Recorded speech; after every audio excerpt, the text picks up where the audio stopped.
everyone, I'm Rebecca and welcome back to my channel. Today we are going to talk about all of the different layers that go into the wearing of this daisy costume from 1888 from Dare Bazaar. I have made several videos on the making of this entire costume, so please be sure to check the description for all of those videos about how I made this very fun 1888 daisy costume. We're also going to include the hairstyle,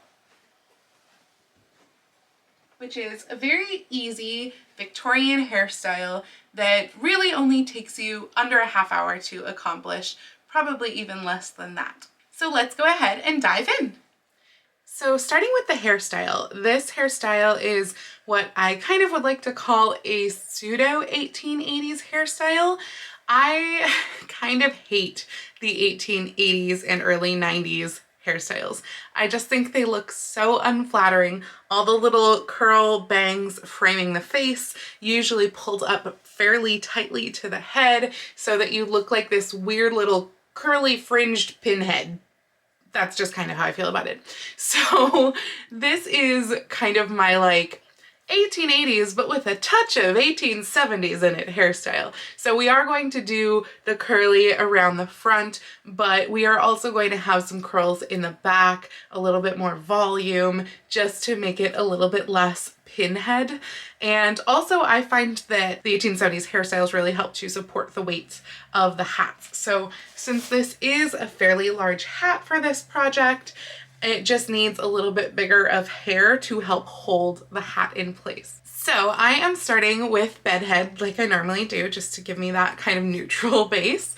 And with this hairstyle, I would even say that even if you don't have curly hair to begin with, it's okay, because we're actually all going to curl our hair, whether your hair is curly or not. I suppose if you have very tight spiral curled hair, then you don't need to do this next step. But otherwise, for the rest of us, you probably need to do this step, and that's because the first step is to create that curly fringe.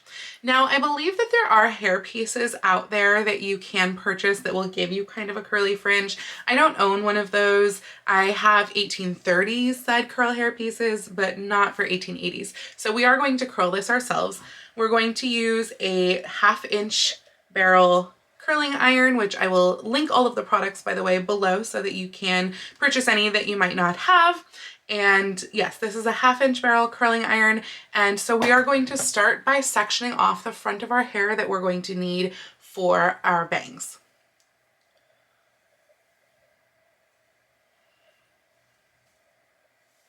So to do that, you just want a very small section. In fact, this might be a little bit on the large side, so I'm going to take the rat tail part of my brush and remove part of this because I don't have a ton of hair and I need as much as I can for the back section. So this is this looks like kind of plenty here. I am going to be looking into the mirror behind the camera, by the way, so I apologize if I'm not making eye contact. Okay, so we have two options as far as like product to make this stay. If I was going to be wearing this all day, I would want to use hairspray. And I really like the Tresemme liquid hairspray. Now, this is a very old bottle, so you probably can't even read what it says, but this stuff is really, really great if you want those curls to stay all day. It does make them kind of crunchy, but they're gonna stick around. They're not going anywhere. That said, I'm doing this for a video today, so after I finish this video, I don't really want my hair to look like it's from the 1880s, so I'm not going to use that product today. But again, if you want it to stay, definitely use the Tresemme liquid hairspray. This is the travel size bottle, by the way, but I find that even the travel size bottle will last you a very long time if this is all you use it for. It's personally all I use it for, but they do make it in a full size bottle as well. I'm just going to use my favorite pomade, the Layrite pomade. You've seen this before if you've been on my channel because it's been in almost every single hairstyle video. And I just want a tiny bit of this just to give me something to kind of hold with the curling iron. And I'm going to put this on the front section. Conversely, honestly, I could have done this on all of my hair first, but I already separated this out and I don't feel like doing that again. So I'm just putting a little bit of pomade on here.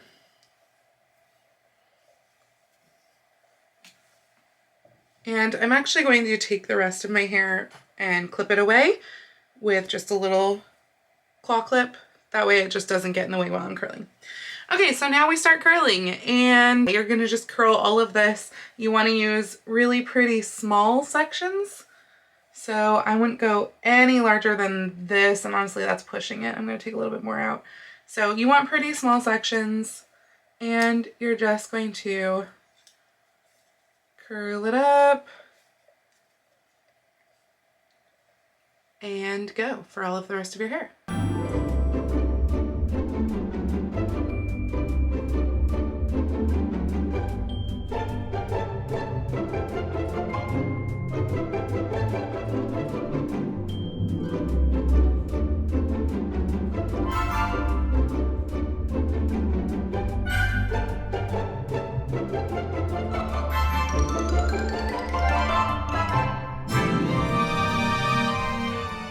By the way, I find that it does not super matter what direction these curls go, so I tend to curl them all the same direction because I don't really want a point in the middle of my forehead where the curls suddenly separate. And we are actually going to be kind of pinning up these curls a little bit shorter anyway, because obviously right now they are much longer than fringe bangs should go, because it's not actually bangs, it's my hair. So if you have bangs, they'll probably all be the same length, which is great, but if you don't, we are going to be pinning them up in a little bit.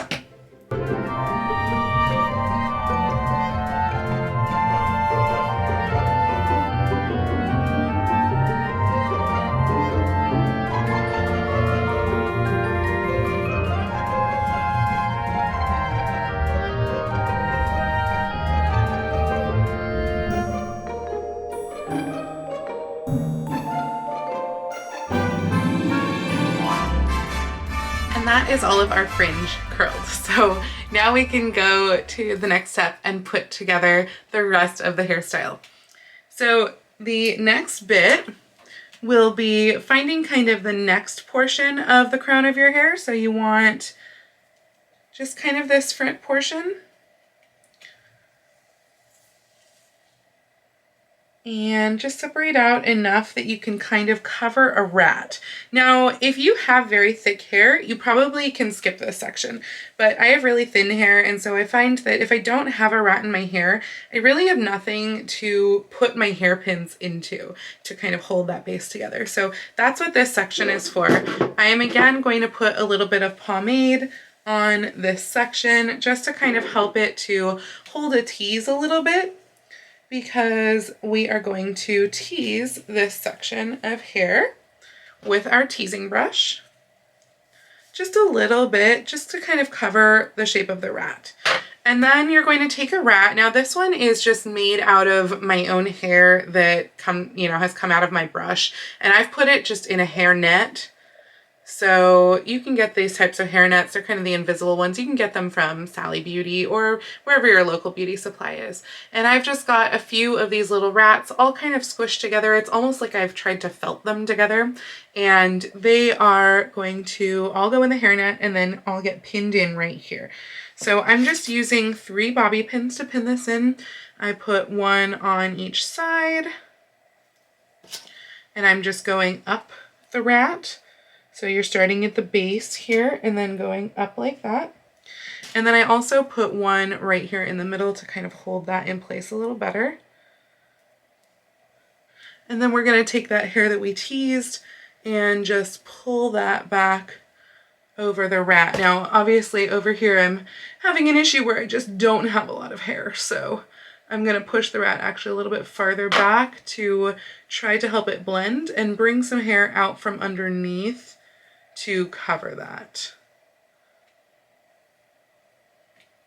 I may have to do the same thing on the other side. Oh, and I caught part of my bangs. Okay, well, I might have to recurl this piece of bang because obviously that did not work well. And then I'm just going to put some bobby pins on the crown of my head, pinning that into place. This side looks okay. I have more hair on this side of my head, so it is hiding the rat a little bit better than the other side. And up on the top of the crown of the head. You want those bobby pins, at least 2 bobby pins, to be crossed. Bobby pins like that. Okay. So that is that bit done. So again, that's just kind of going to be a good base for the hat, for our hair in general. And the other thing that we can start to do now is to kind of shorten our fringe. So we want this to be really pretty short here, just on the forehead. And so to do that, I'm just kind of pulling it up, and we're going to try to use as few pins as possible, but we are going to probably put a couple of pins in. If you have like those super, super tiny baby bobby pins, by the way, this would be a really excellent use for them to pin up your fringe. I unfortunately don't own any of those. And you want it to look pretty regular, but out of your face. Try to hide these bobby pins as much as possible though.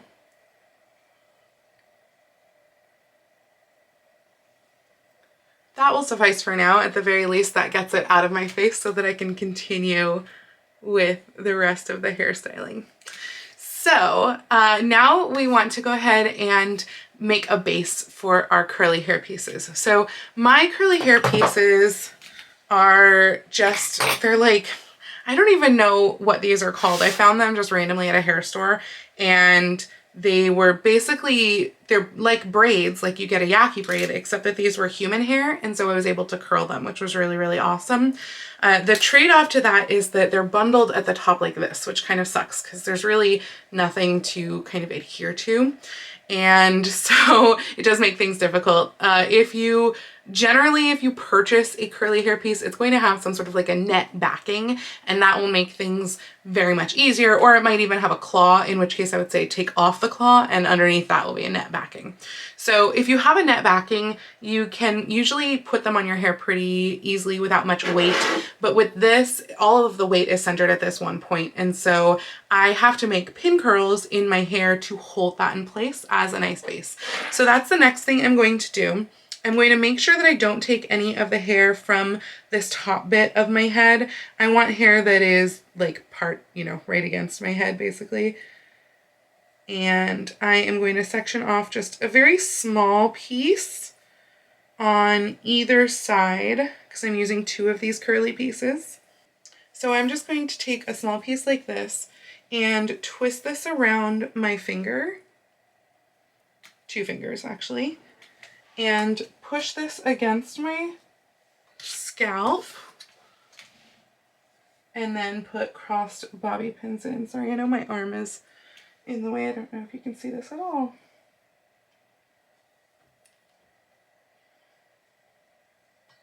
But it will look like that. And I'm gonna do another one on the other side. Now we have a good base for our curly ponytails to pin into. So now you just wanna get the rest of your hair kind of out of the way. I am going to just kind of flip this up. This was the hair that we pulled over from the front. And then all of the rest of my hair, I am separating into 2 bits and kind of bringing each one over a shoulder. And then with these, I am also going to have a bun of hair, kind of a chignon of hair. And so normally for 1870s hair, I actually use 4 of these, and I push this bit underneath. So my head is right here, and then I pin in like this. But because this is our pseudo 1880s hair and we don't need quite that much hair, we don't need quite that much length, any of that, I'm actually going to have it just like this, and this part's going to be underneath that chignon. So we're going to just have it like this, and then I recommend using like the big, either the wig pins or large hairpins to pin this section in. And you want to make sure that you are gripping through the hair of your hairpiece and then pushing it into your pin curl. Use a couple of small bobby pins to also help to secure it. right up by the base.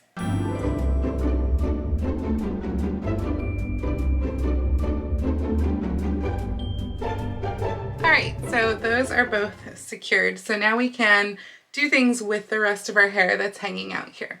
So the first thing I'm going to do is that the hair that we pulled over, we really don't need that hair for anything. So we want it to go underneath the chignon that we're putting on, and we just don't want it to have any weight put on it because it is allowing us this poof right here. So I'm just kind of tucking it up and putting a pin or two in it just to hold it and kind of make it disappear.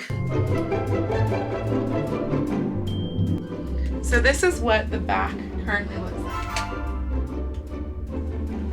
Now we can put the chignon on. So I already have this just all made up, but let me know if you would like just a really quick video on how to make up a chignon. They're very, very easy. They're made out of the like $2.99 Yaki hair that you can buy from most hair stores.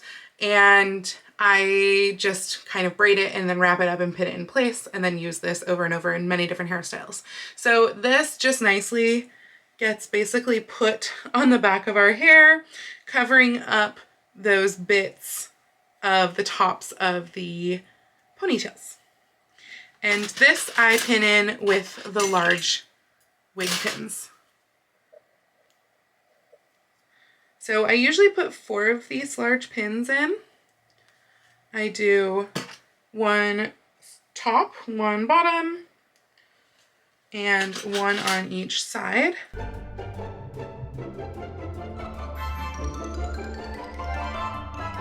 And by the way, with those pins, you are putting them like kind of at the base bottom of the hair. So for example, this one will go in like right here, and you're just folding under so that you catch the hair underneath. So those are all in, and now this last hair that we need to do stuff with is the rest of our hair that was hanging out. So I tend to put this into like a rope twist. If you have thicker hair, I would do it as a braid, but when I braid my hair, it just becomes a tiny little nothing, especially since this is half of my hair to begin with. So I just kind of twist it up usually, and then I put this around the join of the chignon.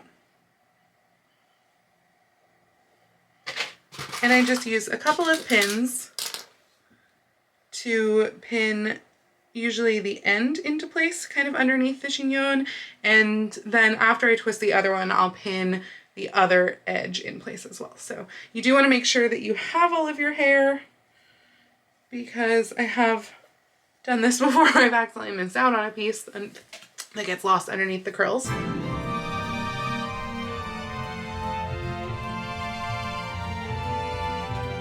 And you're doing the same thing over here. Twisting it up.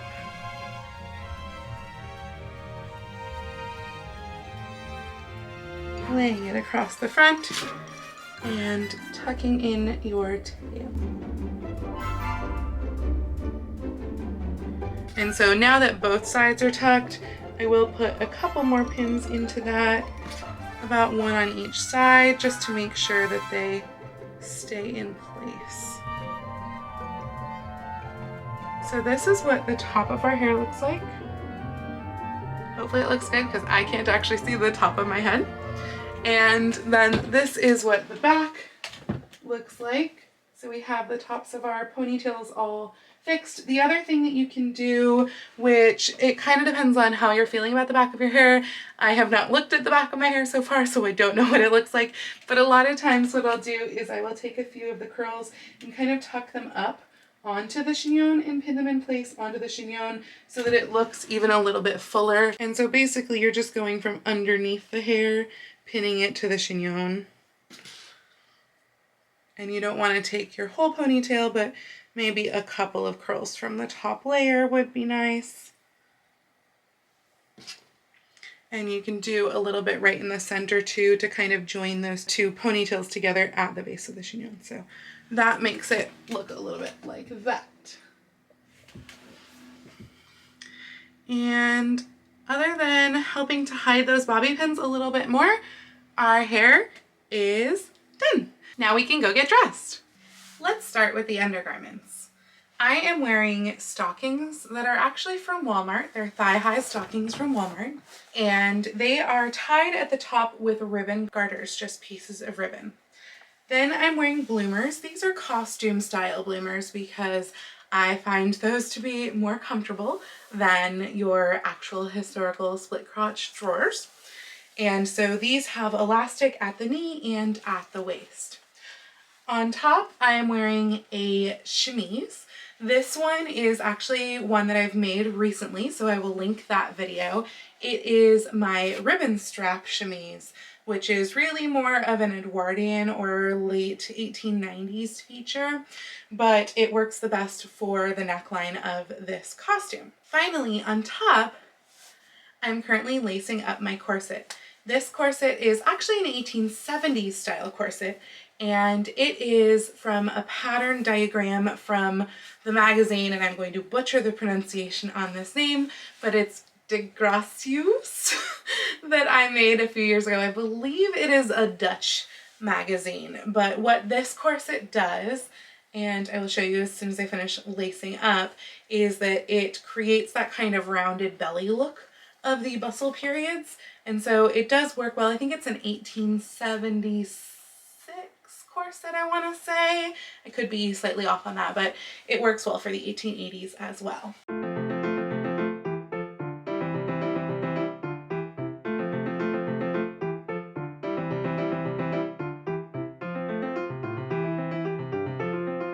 I've put my corset and everything on before my shoes because they're slip-on shoes. So I don't need to worry about putting my shoes on at any point because I don't have to bend over and do up any buckles or anything like that. Next up is the lobster tail bustle cage. This lobster tail bustle is made out of cotton ticking and has boning channels on the inside. I believe a total of 7 boning channels on the inside. This was made from a tutorial from American Duchess, which I will link below. It ties at the waist and sits nicely, giving that great bustle shelf. Next up is the under petticoat. This under petticoat is made of cotton muslin with a bias tape waistband, and it ties at the side. It has a yoked back. I don't remember what pattern I used for this, but it was probably something out of a book because I made this a very, very long time ago. I made this back in 2011 to go with my Jane costume from Tarzan, the yellow bustle dress. And so it's not actually meant to go over this lobster tail bustle, so you will notice a weirdness in the hem, but it was meant to go over a much wider, squatter, and shorter bustle.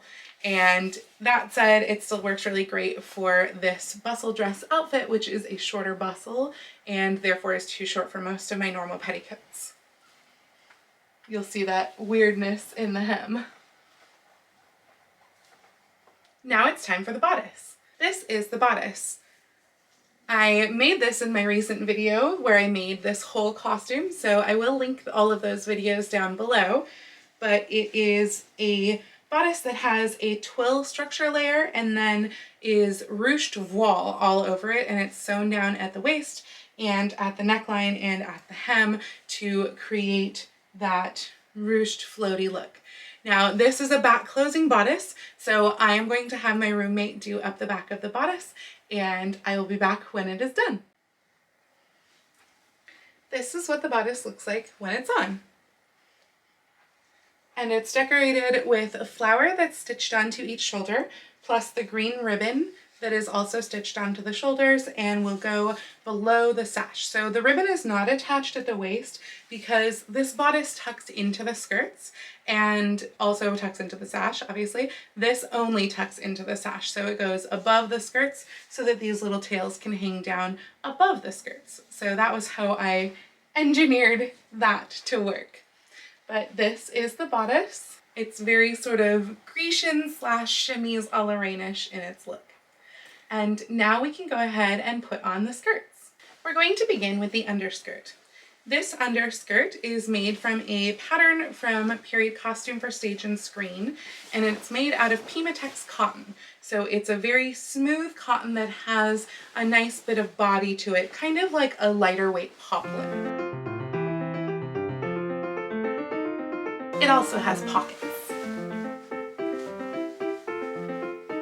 It closes at the waist with hooks and bars. When I'm putting on skirts, I always center the front of the skirt with its very wide, almost box pleat if you will, and that's how I know where the skirt needs to go. Sometimes the best way to get your skirt to fall into place is just to shake out your bustle. Before I get into the much floatier and fuller overskirt, I'm going to take this time to put on my shoes. These shoes are the Vicky Pumps by Mark Lemp. They're very comfortable, and I found that they worked really great for this costume, even though I was walking on gravel paths. They worked really nicely and were still comfortable. You can get these on Amazon, and I will link these down below. Now it's time for the overskirt. This overskirt is made of cotton voile. It's cut in straight panels and is decorated at the bottom with 14 daisies.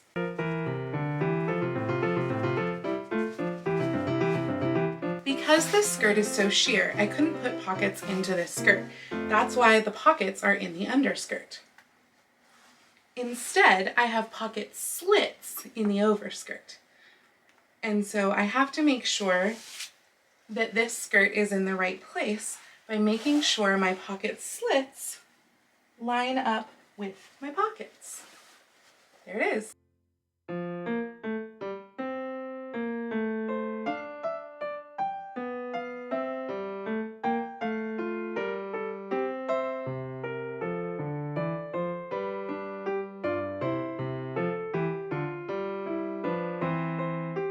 It's very flowy and floaty and nice. Next up, we need to add the sash. This sash is actually made out of poly match satin. It also closes with hooks and bars.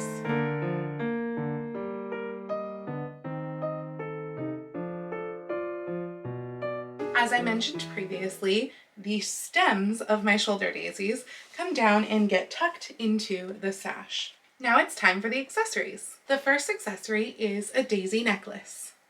This is actually made out of some daisy trim.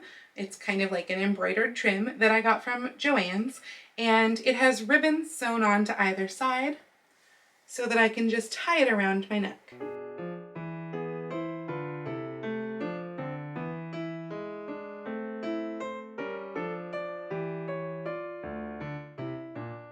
Next up is my hat.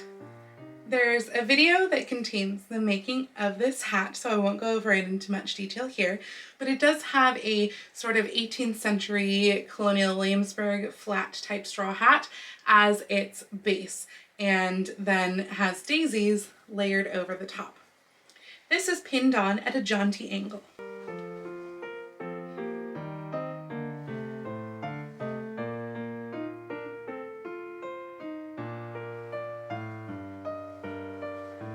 Using large hat pins.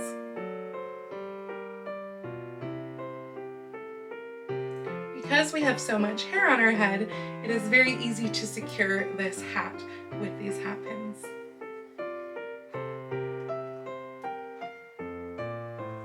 Next, we have our gloves. Ideally, I would love to have full opera length gloves for this outfit.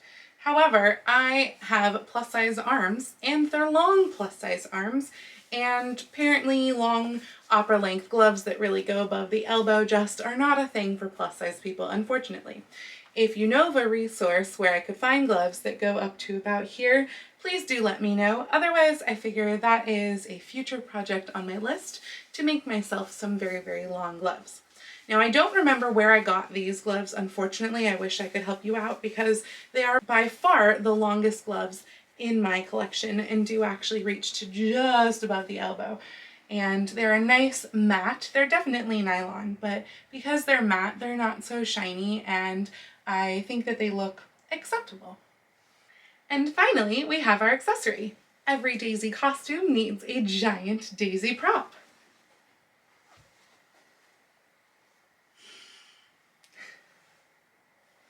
This is a daisy prop that's based on a straw base inside, and then I've made all of the organdy daisies on the top, and it is attached to a stem, two stems actually, from other flowers. So again, this is in that making of video along with the hat, so be sure to check out those videos. And that is the entire costume.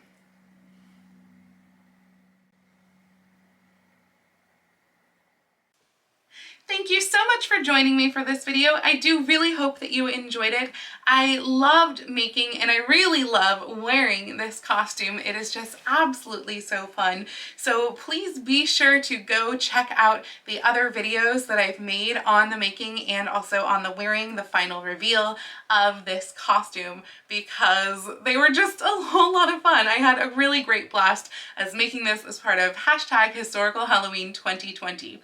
I will also link to the Historical Halloween playlist down below if you'd like to check out everyone else's videos. Everyone did such an amazing job. So again, thank you so much for joining me. I do hope that you enjoyed this video. If you liked this video, please go ahead and click the thumbs up icon. And if you'd like to see more videos like this from me, please go ahead and click subscribe and the little bell icon to be notified every time I post a video.